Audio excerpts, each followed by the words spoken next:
ಇದೆ. ಈ ಖರ್ಚಿಪ್ ನಾನು ತೋರಿಸ್ತಾ ಇದ್ದೀನಿ, ನೀವು ನೋಡ್ತಾ ಇದ್ದೀರಿ. ಖಾಲಿ ಕೈ ಇದೆ. ಈ ಖಾಲಿ ಕೈ ಬೆರಳನ್ನು ಮಡಿಸ್ತಾ ಇದ್ದೀನಿ, ಸತ್ಯ. ಮಡಿಸಿರೋದು ಸತ್ಯ. ನಿಮ್ಮ ಮುಂದೆ ಅದರೊಳಗಡಿಗೆ ನಿಮಗೆ ಕಾಣಾಗೆ ಈ ಬಟ್ಟೆ ಹಾಕ್ತಾ ಇದ್ದೀನಿ, ಸತ್ಯ. ಹಾಕಿರೋದು ಸತ್ಯ. ಹಿಂಗಾಗಿ ಪಂಚ್ ಮಾಡಿದ್ದೀನಿ. ಹನ್ನೊಂದೇ ಬೆರಳನ್ನು ಹಿಂಗೆ ಓಪನ್ ಮಾಡ್ತಾ ಹೋದ್ರೆ ಅಲ್ಲಿ ಬಟ್ಟೆ ಇಲ್ಲ. ಯಾವಾಗ ಬಟ್ಟೆ ಇಲ್ಲ, ಇವರೇನೋ ಮಾಯ ಮಾಡಿಬಿಟ್ರು ಅಂತ ಹೇಳ್ತಾರೆ. ಸೈನ್ಸ್ ಹೇಳುತ್ತೆ ಮಕ್ಕಳೇ, ಮಾಯ ಮಾಡ್ಲಿಕ್ಕೆ ಸಾಧ್ಯ ಇಲ್ಲ. ಸೈನ್ಸ್ ಹೇಳುತ್ತೆ ಮಕ್ಕಳೇ, ಸೃಷ್ಟಿ ಮಾಡ್ಲಿಕ್ಕೆ ಸಾಧ್ಯ ಇಲ್ಲ. ಹಾಗಾದ್ರೆ ಹೇಗೆ ಸಾಧ್ಯ? ನೋಡಿ, ನಿಮ್ಮ ಮನಸ್ಸಲ್ಲಿರಲಿ. ಬೆರಳು ಮಡಚೋ ಸತ್ಯ, ನೀವು ನೋಡ್ತಾ ಇರೋ ಸತ್ಯ. ಆ ಬೆರಳು ಒಳಗಡೆ ಎಗೈನ್ ಅದರೊಳಗಡೆಯಿಂದ ಬಟ್ಟೆ ಹಿಂಗೆ ತೆಗೆಯೋದು ಸತ್ಯ.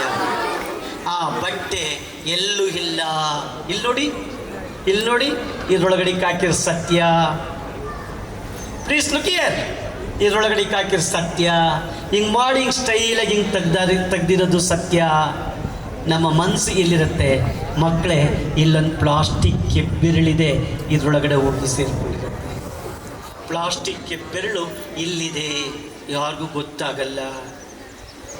ದೇವರಿಗೂ ಮೋಸ ಮಾಡುವ ಜೀವಿ ಯಾರು ಇದ್ದಾರೆ ಅಂದರೆ ಮನುಷ್ಯ ಮಾತ್ರ. ನೋಡಿ, ಇಲ್ಲಿದೆ. ನಮ್ಮ ಮನಸ್ಸು ಬಟ್ಟೆ ಕಡೆ ಹೋಗುತ್ತೆ. ನಮ್ಮ ಮನಸ್ಸನ್ನು ಡೈವರ್ಟ್ ಮಾಡ್ತಾರೆ. ಹಿಂಗೆ ಬೆರಳು ಮಾಡಿಸ್ತಾರೆ, ನಮಗೆ ಗೊತ್ತೇ ಆಗಲ್ಲ. ಇದ್ರೊಳಗಡೆ ಹಿಂಗೆ ಹಾಕಿರ್ತಾರೆ. ನಾವು ನೋಡ್ತಾ ಇದ್ದಾಗ ಈಗ ಬಟ್ಟೆ ಹಿಂಗೆ ಮಾಡಿಸ್ತೀವಿ, ಹಿಂಗೆ ಮಾಡಿ ತೆಗಿತಾ ಹೋಗ್ತೀವಿ. ಮನಸ್ಸು ಇಲ್ಲಿರುತ್ತೆ, ಬಟ್ಟೆ ಇಲ್ಲೂ ಸೇರ್ಕೊಂಡಿರುತ್ತೆ. ಅವರು ಪವಾಡ ಅಂತಾರೆ, ನಾವು ಪಕೋಡ ಅಂತೀವಿ. ಇಷ್ಟೇ ವ್ಯತ್ಯಾಸ. ಇನ್ನು ನಂತರ ನಮ್ಮ ಪತ್ರಿಕಾ ಮಿತ್ರರು ಬಂದಿದ್ದಾರೆ, ಇನ್ನೂ